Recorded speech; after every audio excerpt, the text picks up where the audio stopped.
À la une de l'actualité, le Burkina Faso en deuil, le colonel Jean-Baptiste Toubo Tanam Natama n'est plus l'ancien candidat à l'élection présidentielle de 2015. Ambassadeur ex-secrétaire permanent du MAEP est décédé brutalement très tôt ce matin à son domicile à Ouagadougou. Il avait 54 ans. Le président de l'Assemblée nationale rend visite aux forces de défense du 11e régiment d'infanterie commando de Dori. Le chef du Parlement burkinabé témoigne la reconnaissance de la nation aux forces en place dans cette zone pour leurs efforts au quotidien pour la sécurité des biens et des personnes. Et puis, élection présidentielle en Russie, c'est ce dimanche, le jour du J. Un scrutin que l'on dit sans suspense, Vladimir Poutine étant assuré de l'emporter. S'il y a incertitude, c'est sur le taux de participation que le Kremlin espère élever pour légitimer le résultat joué d'avance. Bonjour, merci de suivre les informations de la mi-journée de l'Appétit. Si vous êtes à table, la triste nouvelle est tombée. Ce matin, le colonel Jean-Baptiste Toubo Tanam Natama s'est éteint. L'ancien candidat à la présidentielle de 2015, militaire et homme politique, diplomate et homme de lettres, celui que le Burkina Faso pleure, a eu une vie bien pleine. Il a occupé de nombreux postes prestigieux, dont celui de directeur de cabinet de la présidente de la Commission de l'Union africaine. Il avait 54 ans. Suivons son portrait avec Ismaël Diloma Sirima. Nous estimons que pour que le pays puisse repartir sur le bon pied, il faut nécessairement donner des signes forts en matière de promotion de la bonne gouvernance qui commence par la moralisation de la vie politique nationale. Jean-Baptiste Natama, un homme politique, un diplomate, un militaire, un écrivain. Le moins que l'on puisse dire, c'est que l'homme que le Burkina pleure aujourd'hui a eu plusieurs vies. Né le 30 août 1960 à Léo dans la Sicile, Jean-Baptiste Natama est avant tout un homme de conviction. À 21 ans, il s'engage dans l'armée en pleine guerre contre le Mali en 1985 et se distingue sur le champ de bataille dans le Kénédougou. Il reçoit la médaille d'or du flambeau de la Révolution à titre exceptionnel pour bravoure et haut fait de guerre. Révolutionnaire convaincu, son engagement au sein du Conseil national de la Révolution lui vaut une descente aux enfers pendant la rectification. Radié de l'armée en 1990 et affecté à Nouna comme agent de bureau, il s'inscrit à l'université et poursuit ses études. Titulaire d'un diplôme d'études approfondies en droit et d'un diplôme d'études supérieures spécialisé en stratégie et diplomatie, Jean-Baptiste Natama a eu ensuite une carrière solide dans la diplomatie. Une carrière qui le conduit dans les pays des Grands Lacs, au Soudan, pour le compte des Nations Unies et de l'Union africaine. En 2006, il est porté à la tête du secrétariat permanent du mécanisme africain d'évaluation par les pairs et du nouveau partenariat pour le développement de l'Afrique, NEPAD. Une ascension nationale, mais aussi internationale. En octobre 2012, il est nommé directeur du cabinet de la présidente de la Commission de l'Union africaine, un poste dont il démissionne en 2015 pour se lancer dans la course à la présidentielle au Burkina. Une expérience et une expertise toujours sollicitées. Il intervenait régulièrement en qualité d'enseignant visiteur pour le compte des Nations Unies et de l'Union africaine dans de nombreuses écoles sur le continent et dans le reste du monde. À ses temps perdus, Jean-Baptiste Natama était aussi poète et écrivain, auteur de plusieurs publications. Jean-Baptiste Toubo Tanam Natama s'est éteint ce dimanche 18 mars. Il avait seulement 54 ans. Voilà, puisse son âme reposer en paix. Pour le moment, nous n'avons pas le programme des obsèques. Autre point de l'actualité, présent à Dori pour les journées de réflexion du groupe parlementaire MPP. Le président de l'Assemblée nationale rend visite au 11e régiment d'infanterie commando dans le chef-lieu de la région du Sahel. Alassane Bala Sakandé veut se rendre compte des conditions de déploiement des forces de défense dans cette zone et de leurs efforts quotidiens pour assurer la sécurité des personnes et des biens. Le chef du Parlement burkinabé témoigne toute la reconnaissance de la nation aux militaires en faction dans cette localité. Bourema Kane, Lazare Sanou. Le président de l'Assemblée nationale foule le sol de Dori dans la région du Sahel. Une visite aux forces de défense et de sécurité qui font des pieds et des mains pour la sécurité des personnes et des biens dans cette partie du Burkina Faso. Et pour nous, c'était une occasion d'apporter notre soutien aux forces de défense et de sécurité, comme vous le savez, qui aujourd'hui travaillent inlassablement afin que nous puissions vivre dans un havre de paix. Donc pour nous, c'était important parce que vous savez que ce sont nos frères, ce sont nos sœurs qui combattent jour et nuit de façon à ce que nous ne puissions pas céder 1 centimètre carré de ce territoire-là. On connaît l'adversité dans laquelle ils évoluent, on connaît la modicité des moyens également, donc il était impérieux pour nous d'aller vers eux, discuter avec la hiérarchie et discuter avec les hommes parce que c'est eux qui sont sur le terrain. Et nous avons eu à leur dire également que nous, au niveau de l'Assemblée, nous sommes et nous comptons rester les syndicats de nos forces de défense et de sécurité. Parce que vous savez qu'eux, à leur niveau, ils n'ont pas de syndicat, ils ne revendiquent pas en tant que tel. Donc, au niveau de l'Assemblée, nous ne ménagerons aucun effort de façon à ce qu'on puisse mettre à la disposition des forces armées, des forces de défense et de sécurité, les moyens nécessaires afin qu'ils puissent travailler normalement. Une visite appréciée à sa juste valeur par les premières autorités de la région du Sahel au regard de l'adversité à laquelle les forces de défense et de sécurité sont confrontés au quotidien. Le moral du soldat, c'est dans la gamelle, c'est dans la tête. Et ce qu'il est venu faire aujourd'hui au camp ici, c'est inédit et je pense que c'est un bon point à prendre pour nos soldats qui méritent d'être encouragés, d'être reconnus dans ce qu'ils font pour la paix dans cette partie du pays et pour la paix au Burkina Faso. La résolution des problèmes sécuritaires est au cœur de politique burkinabé.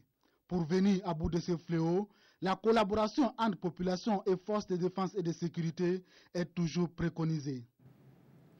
Et dans le contexte sécuritaire actuel au Burkina Faso, la prolifération et la circulation des armes légères et de petit calibre ne facilitent pas le travail des forces de défense et de sécurité.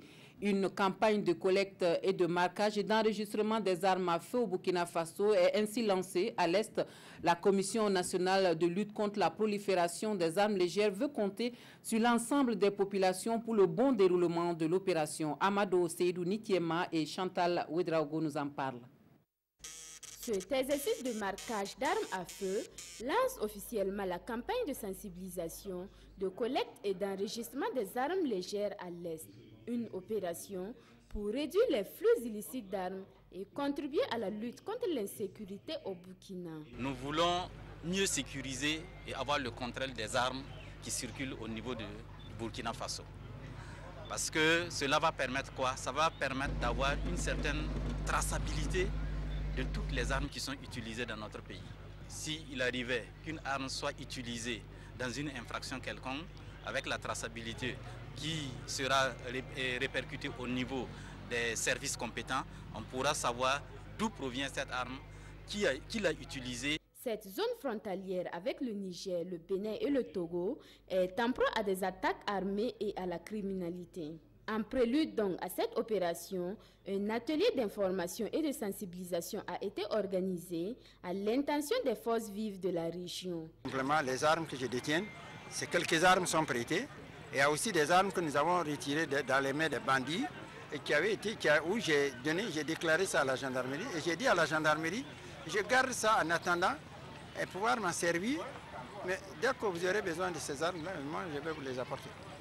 Conduite par la Commission nationale de lutte contre la prolifération des armes légères, cette campagne bénéficie de l'appui technique et financier du Royaume de Danemark et l'Office des Nations Unies contre la drogue et le crime. Elle va s'étaler sur les mois d'avril à juin 2018 et concernera toutes les 5 provinces de la région. Et l'une des conséquences de la prolifération des armes légères, c'est sans conteste les attaques à main armée, dixit la Commission nationale de lutte contre la prolifération des armes légères qui fait le point de la situation à Fadane Gourma. Avant le lancement de l'opération, elle veut sensibiliser d'abord les populations sur le sujet et faire donc le résumé de la question. Ensuite, le compte-rendu donc de cette conférence animée sur la question à Fadane Gourma avec Seydou Nitiema Mahamadi Ouedraogo. Réunie à Fadangourma, la délégation de la Commission nationale de lutte contre la prolifération des armes légères donne ici la situation de l'insécurité dans la région de l'Est.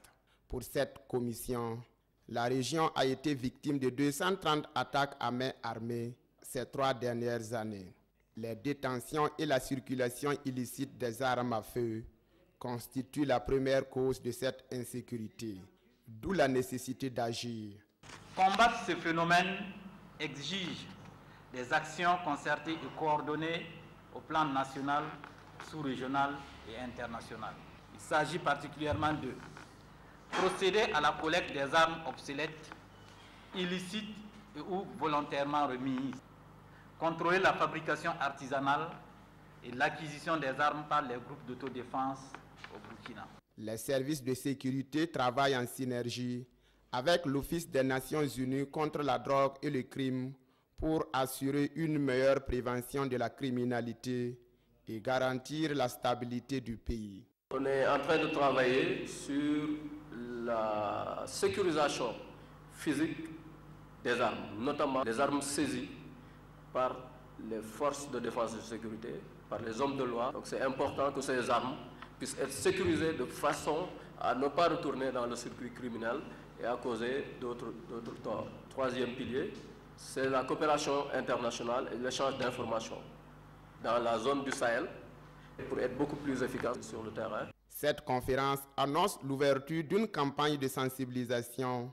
de collecte et d'enregistrement des armes à feu à l'est du Burkina. Et pour l'actualité politique de ce journal, nous allons à Dédougou d'abord, où se tiennent les journées parlementaires du groupe Union pour le progrès et le changement. La réflexion se mène sur le vote des Burkinabés de l'extérieur en 2020. Les contraintes et les défis. Le groupe parlementaire UPC veut apporter sa contribution pour donner des réponses à la question. Ousmane Savadougou, Yacouba Gourou. À cette première journée parlementaire de l'année 2018, le groupe parlementaire de l'Union pour le progrès et le changement s'est intéressé à la problématique du vote des Burkinabés de l'extérieur pour l'horizon 2020. C'est un droit défendu par la Constitution du Burkina Faso en son article 12. Et selon les statistiques de la Commission électorale nationale indépendante, environ 2 500 000 Burkinabés de l'extérieur sont susceptibles de voter. Les députés du groupe parlementaire de l'Union et le progrès ont voulu, par cette réflexion, inviter tous les Burkinabés à faire en sorte que le vote des Burkinabés vivant à l'étranger soit une réalité parce que c'est un droit constitutionnel. Il y a également beaucoup de contraintes et de défis. Contraintes et défis, c'est ce que vont relever les responsables et les militants du Parti du Lion à travers cette rencontre afin de faire de ce vote une réalité en 2020. Pour cela, le groupe parlementaire recommande à la CENI et au gouvernement de jouer leur partition pour la mise en œuvre effective de ce droit de vote. L'établissement d'un fichier électoral fiable et d'un bureau de vote dans les différentes circonscriptions sont entre autres les propositions faites au sortir de cette première journée parlementaire du groupe. Pour l'Union des forces centristes, rien ne va à côté démocratie, sécurité et justice. L'UFC dénonce une justice aux ordres et la diabolisation des adversaires politiques par le parti majoritaire. Les responsables du parti font leur analyse de la situation nationale à la presse ce matin à Ouagadougou. Roger Kam, Frédéric Etienne Bassenga. L'Union des forces centristes dépeint la situation nationale en noir. Issa Balima et ses camarades dénoncent ce qu'ils appellent la diabolisation systématique de l'adversaire qui, selon eux, est entretenu par le MPP pour justifier son incompétence. L'UFC est également convaincu que la justice burkinabé est aux ordres et prend comme exemple l'affaire d'Ibril Bassolei. Pour l'UFC, la réouverture du procès du putsch manqué sera une kermesse où seront prononcées des sentences déjà connues. Aujourd'hui, le procès là ne vise pas à chercher la vérité, non, c'est à confirmer des condamnations et à publier des condamnations. Si c'est ça, c'est parti, c'est mal barré et je crains fort pour notre pays. Si aujourd'hui, les présumés là sont condamnés dans une justice équitable, dans leur fort intérieur sont convaincus que toutes les règles du droit ont été respectées et que c'est le droit qui en a décidé comme ça en toute souveraineté, il n'y a pas de problème. Côté sécurité, l'UFC met également en garde le MPP. Pour elle, les défis sécuritaires ne sauraient être relevés par l'instrumentalisation et la manipulation de l'opinion contre des camarades devenus des adversaires politiques. On passe à d'autres sujets. Un système d'information énergétique de l'UEMOA pour aider les pays membres à mieux faire face à l'insuffisance énergétique à laquelle ils sont souvent confrontés. L'initiative est de la commission de l'UEMOA en partenariat avec l'OIF. Un séminaire est organisé sur le projet à Ouagadougou et qui sert de cadre donc au démarrage des activités du dit projet au Burkina Faso. Reportage Roger Kam et Bouma Ernest Nebier. Ce séminaire marque le lancement d'un système d'information énergétique au Burkina. Il s'inscrit dans le cadre de la mise en œuvre du projet CIE-UEMOA, le système d'information énergétique UEMOA. Un projet dont l'objectif est de permettre aux pays membres de l'Union de mieux gérer les questions de l'énergie. La plateforme CIE-UEMOA, c'est une plateforme de gestion des données énergétiques pour tout l'espace UEMOA. Et cette plateforme a vocation d'être un outil d'aide à la décision. C'est-à-dire que nous présenterons sur cette plateforme les indicateurs de performance dans le secteur énergétique pour chaque État. Nous ferons les comparaisons d'indicateurs pour pouvoir voir dans le secteur ce qui va, ce qui ne va pas. Aussi, ces indicateurs permettront de pouvoir voir les forces et les faiblesses, les potentialités, les capacités des différents pays dans le secteur de l'énergie. Selon les spécialistes en la matière, ce système d'information énergétique présente des avantages certains pour le Burkina. Pour le Burkina, c'est d'abord éviter le pilotage à vue, avoir des informations précises pour pouvoir les prendre en compte dans l'élaboration des politiques énergétiques. Je prends l'exemple du délaissage qu'on a. On peut avoir des informations précises comme ça, puis prévoir l'année prochaine qu'est-ce qu'il faut faire. S'il faut effacer les gros consommateurs pour un bout de temps pour pouvoir combler le gap. Donc à partir d'un système d'information énergétique, vous avez toutes ces informations qui vous permettent vraiment de statuer à un moment donné pour pouvoir élaborer vos politiques. La phase de lancement de CIE-UEMOA dans ces pays membres devra s'achever le 21 mars prochain. Une fois fonctionnel, le système d'information énergétique de l'Union économique et monétaire ouest-africaine va permettre à l'UEMOA d'avoir une vue globale sur la situation énergétique dans son espace. Le poulet bicyclette, une marque déposée du Burkina et dont la notoriété va au-delà des frontières du pays. Le poulet bicyclette est aujourd'hui victime de son succès. Le prix du poulet local fait certes grincer des dents, mais il est loin de dissuader les amateurs. On fait le constat pour vous sur les marchés avec Nong Bakouda et Zalissa Sanfo. Des poulets partis pour finir grillés, sautés, flambés, télévisés ou encore dans la soupe ce soir. Le Burkina Faso et ses poulets bicyclettes. C'est une histoire qui se compte encore avec les consommateurs et les revendeurs de la capitale. J'apprécie et j'en consomme très bien. Si c'est en famille, je préfère faire la soupe. Mais ailleurs, je préfère les poulets braisés. J'ai commencé la vente du poulet depuis 1986. De 350 à 500 francs CFA, c'était le prix des poulets. Et depuis toutes ces années, pas question pour eux de disposer d'autres types de poulets dans leurs étalages. La plupart des Burkinabés n'en veulent pas. Ils n'en consomment pas. Non, je n'en vends pas. C'est source de problèmes. Les poulets importés ne sont pas chers, mais personne ne les paye. Ils disent qu'ils n'ont pas de goût. Alors si le commerçant le paye, c'est à ses risques et périls. Et même si les Burkinabés sont restés fidèles à leur poulet bicyclette, pour ces revendeurs, le poulet ne s'achète plus. En cause, le prix élevé. Ça coûte cher. J'ai payé l'unité à 3 000. Et ces revendeurs d'accuser une certaine pratique qui justifie cette flambée des prix. Pour tous ici, qu'il soit cher ou pas, le poulet bicyclette restera incontournable dans les assiettes des Burkinabés. Et certains d'ajouter qu'aucun sacrifice ni aucune offrande ne peut être agréée avec un poulet importé. Voilà, le poulet bicyclette du Burkina est le sujet du grand format de ce dimanche. Rendez-vous donc à 20h. Au nord, c'est la pomme de terre qui focalise toutes les attentions à Titao. En ce moment, les journées promotionnelles de la pomme de terre ouvrent une fenêtre de réflexion sur la pérennisation de la filière. La foire est le moment phare de cette manifestation. Les visiteurs sont au rendez-vous cette année encore, nous disent Irénée Kaboré et Alex Zagré avec la voix de Herman Toé. Titao célèbre sa traditionnelle fête de la pomme de terre. Ici, zone de production par excellence de ce tubercule, c'est plus de 3000 tonnes de pommes de terre, estimées à environ 1 milliard de francs CFA, qui sont attendues cette année. Les autorités ont tenu à honorer ce rendez-vous annuel dans la cité du Fakocher pour apporter leur encouragement aux efforts consentis par les producteurs. Vous avez vu des pommes de terre qui n'ont rien à envier à ce qu'on peut voir en Europe. Nous sommes capables de nous nourrir.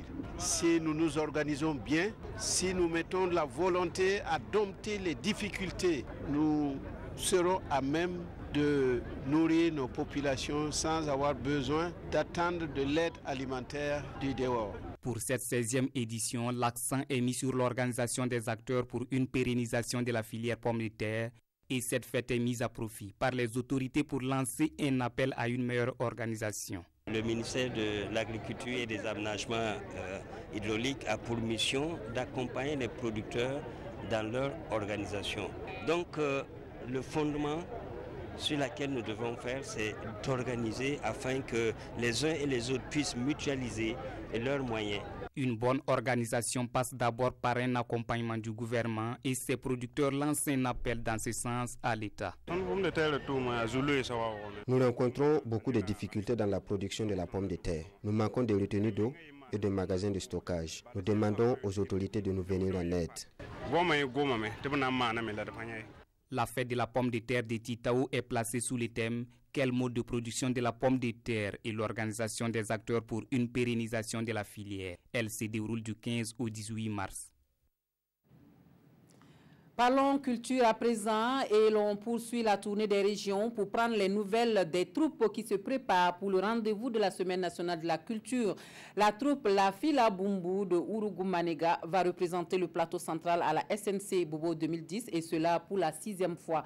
La troupe qui a vu le jour en 2001 chante et danse en hommage à la femme, à l'environnement et à la société. Nous la découvrons avec Salifou Belem et Aruna Mari.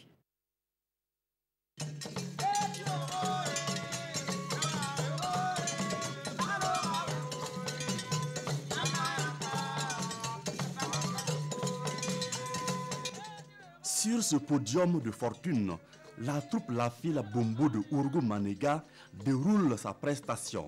C'est la composition qui a valu au groupe d'être lauréat aux Semaines régionales de la culture du plateau central en catégorie chœur populaire. Leur rythme et leur danse ont pulvérisé les autres troupes en compétition. C'est pour faire connaître aux enfants, à la nouvelle génération, les instruments qu'ils utilisaient, que nos parents utilisaient pour la musique. Les 10 membres de la troupe répètent ici selon un calendrier arrêté de commun accord. Les pas de danse, la rythmique et le chrono sont scrutés à la loupe à chaque séance. Chaque musicien éprouve du plaisir à jouer pour sa culture et à nourrir sa passion. Nous faisons des prestations à l'occasion des fêtes coutumières, mais aussi pendant les mariages ou toute autre réjouissance populaire. C'est une tradition qui est maintenant ancrée en nous-mêmes maintenant. Sinon, au début, c'était pas facile. D'ailleurs, à aucun moment, ça n'a été facile. Donner de son temps et de son énergie à son art, c'est la chose la mieux partagée au sein de la troupe. La cause est noble et l'engagement exaltant, même si les embûches ne font pas défaut.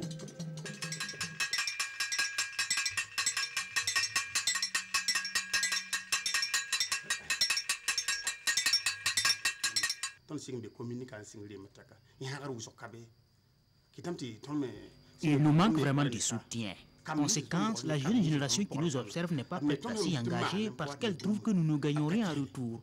Et ça, c'est un véritable problème. Néanmoins, la troupe peut aussi compter sur les frêles épaules de la mairie de Ourgou-Manéga pour porter son fardeau avec les moyens du bord. Chaque biennale, cette troupe-là et bien d'autres troupes aussi se présentent pour les éliminatoires. Donc nous faisons en sorte, malgré la modestie en tout cas des montants, nous faisons en sorte qu'il y ait quelque chose. Lors des éliminatoires, nous avons fait quelque chose pour cette troupe. Et pour le départ aussi en ce qui concerne Bobo Dioulasso, nous avons prévu quelque chose dans notre budget pour les accompagner. À Ourgou-Manéga, la troupe La Fila Bumbu est plus qu'une fierté pour la commune. Au titre du palmarès, 5 participations à la SNC. En 2012, elle a été 3e de sa catégorie.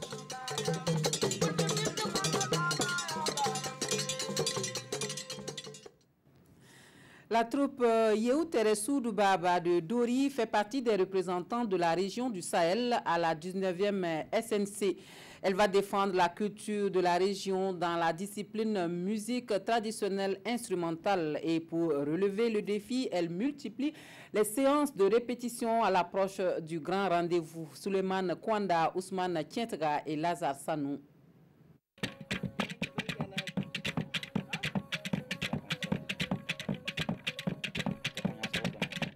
C'est le quotidien de la troupe Yéhouteressoudou Baba de Dori depuis quelque temps.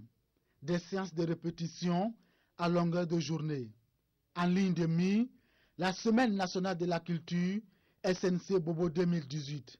Mais surtout, le Grand Prix national des arts et des lettres dans la discipline musique traditionnelle instrumentale. On voit il y a beaucoup de variétés de la musique. Et nous aussi, on dit, bon, comme c'est comme ça, on n'est pas un chanteur sur place, on va faire la musique traditionnelle instrumentale.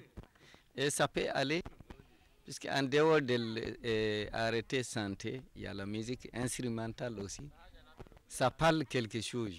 Donc voilà pourquoi nous aussi, on a allé en faire là-bas et ça passait. Yéhouteressoudou Baba n'entend donc pas faire de la figuration à sa 3e participation à la SNC. Pour remporter le Grand Prix dans leur discipline, la stratégie est toute trouvée. En tout cas, nous sommes prêts parce que demain même, je crois que nous, on va commencer à progresser un peu, jusqu'à les 23. Alors, les 23, on sera à Bobo. Nous, on va bouger à Dori, commencer à faire nos sorties et on fait nos répétitions jusqu'à arriver à Bobo. À la 19e édition de la Biennale de la Culture, la troupe Yéhouteressoudou Baba compte succéder à la troupe Ganta de la Nyanya, lauréate à la SNC 2016 dans la discipline musique traditionnelle instrumentale.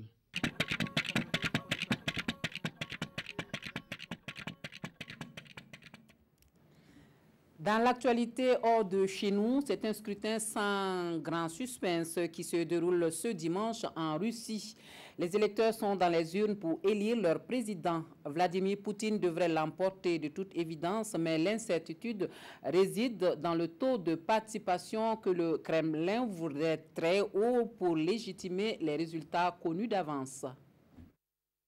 C'est le plus grand pays du monde qui se rend aux urnes. Les électeurs russes ont commencé à voter. 17 millions de kilomètres carrés, 11 fuseaux horaires. Résultat, dès hier soir, les bureaux de vote situés à l'extrême est du territoire, comme à Vladivostok, étaient ouverts. Même chose dans la région du Kamchatka, située à plus de 6000 km de Moscou, dans l'extrême orient russe. Dans la capitale, les bureaux ont ouvert tôt dimanche matin. Reste à savoir si les 107 millions d'électeurs appelés à voter vont se déplacer en masse. C'est en fait le principal enjeu de cette présidentielle. En 2012, le taux d'abstention avait atteint 35%. Cette année, le Kremlin a tout fait pour mobiliser les Russes, et notamment les jeunes. Vladimir Poutine est donné gagnant au premier tour. Selon les sondages, il est crédité d'environ 70% des intentions de vote. Alexei Navalny, son principal opposant, exclu de la course à la présidentielle, a lui appelé ses partisans à boycotter le scrutin. Voilà pour les actualités. Merci de nous avoir reçus chez vous. Toute l'équipe du 13h se joint à moi pour vous souhaiter un bon dimanche.